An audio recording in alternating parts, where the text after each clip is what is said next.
In 1965, Welter was produced by undergraduates at the University of Baltimore. It was not created in a formal classroom setting. For a number of years, it was produced by students who wanted to be part of an editorial process. I would imagine about 15 years ago, it became more of a classroom project. It became a learning tool for students. Welter has always been, always will be, a professional product, a professional project that becomes a product for readers. Shifting into a classroom mode, the journal embraced its already vivid sense of variety. It was a student-run art journal. And by going into the classroom, it sort of announced, well, this is what we do. We are a product of many student minds. And now we're going to be a little more formalized because we'll be guided by a professor, sometimes a design professor, sometimes a writing professor. They become robust literary judges and interpreters, and then could get internships at publishing houses or work at journals. At this point in time, they become involved in Welter by signing up for the Creating the Journal class, which I teach, or the e-publishing class, which Professor Jacob DeGiel teaches. If they work on e-publishing, they're working on Welter Online.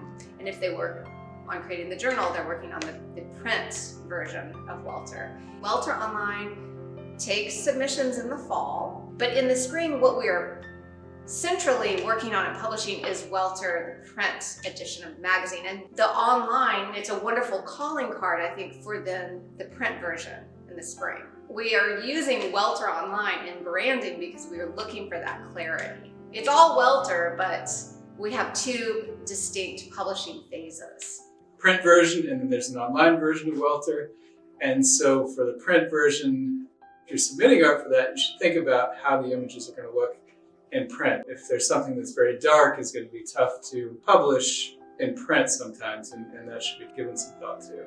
I think the website is doing a lot to serve the arts community because we run stories and we have students going into the city and doing video projects that honor some of the great things that Baltimore features. We do publish nationally and internationally, but we love to honor the Baltimore writer.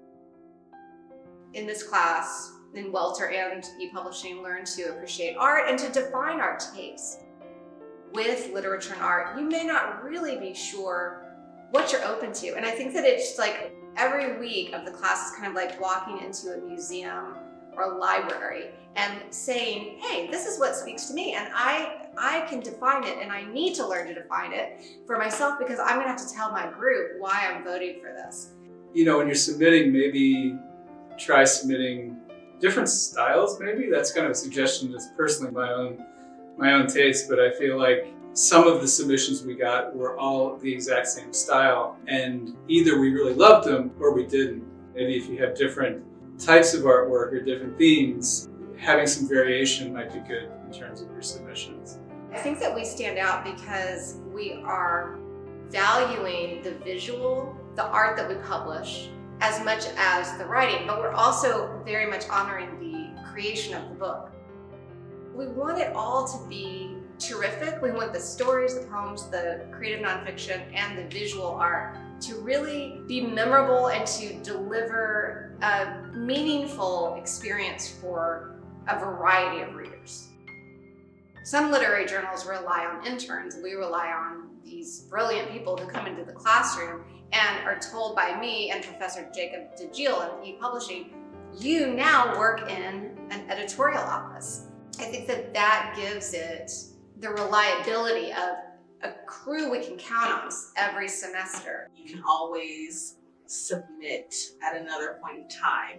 So you may not get picked this time around, but there's always time for another group, another editorial group to look at your piece and have it mean something to someone in that group.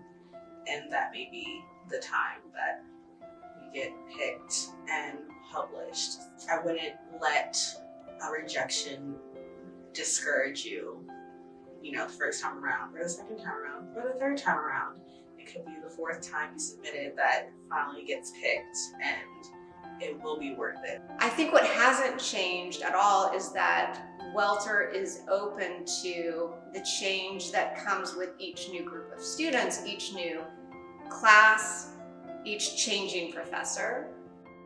Now that I've had the opportunity to teach Welter for a few years, I think that I am finding ways to make the so-called brand of Welter more consistent, but still honoring that varied community vision that is key to the great energy that's required and appreciated by the Welter readers.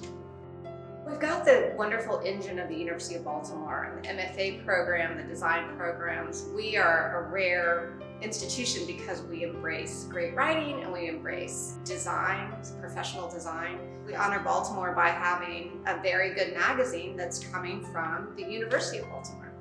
In short, we want to deliver art, and we don't want it to just be one thing. We want to be surprised. And so I think a lot of the images that came out as candidates for publication were the ones that were generic enough to be paired with multiple pieces of writing. So that could be with poetry, or it could be with fiction or nonfiction. Some were very abstract, and those actually could work really well with some of the writing. We never get stale because we always have new energy. And we also have these great issues to look back on that have defined us. And now this new editorial crew gets to put their stamp on it to retain some of the wonderful merit that's come before. And those early issues are in many ways very comparable in a terrific sense to what we're producing now. A good idea would be to read our previous publications so you can kind of understand what it is that we're looking for. We want things that make people feel something and things that make you question the ways in which you move about in the world. I need my readers to learn how to locate that story, for example, that could win a prize, that really will stick with people for years to come. I think that the invigorated spirit in the room makes Welter special every time. Our name is Welter because Welter defined is a turbulent thing. So we're looking for something that shakes us up. We're looking for something that's polished. We're looking for something that's unique. We're looking for something we might not have seen before. In 5 years, we will be a little bit more of a literary household name. We already are gaining steam, but so let's just keep it going.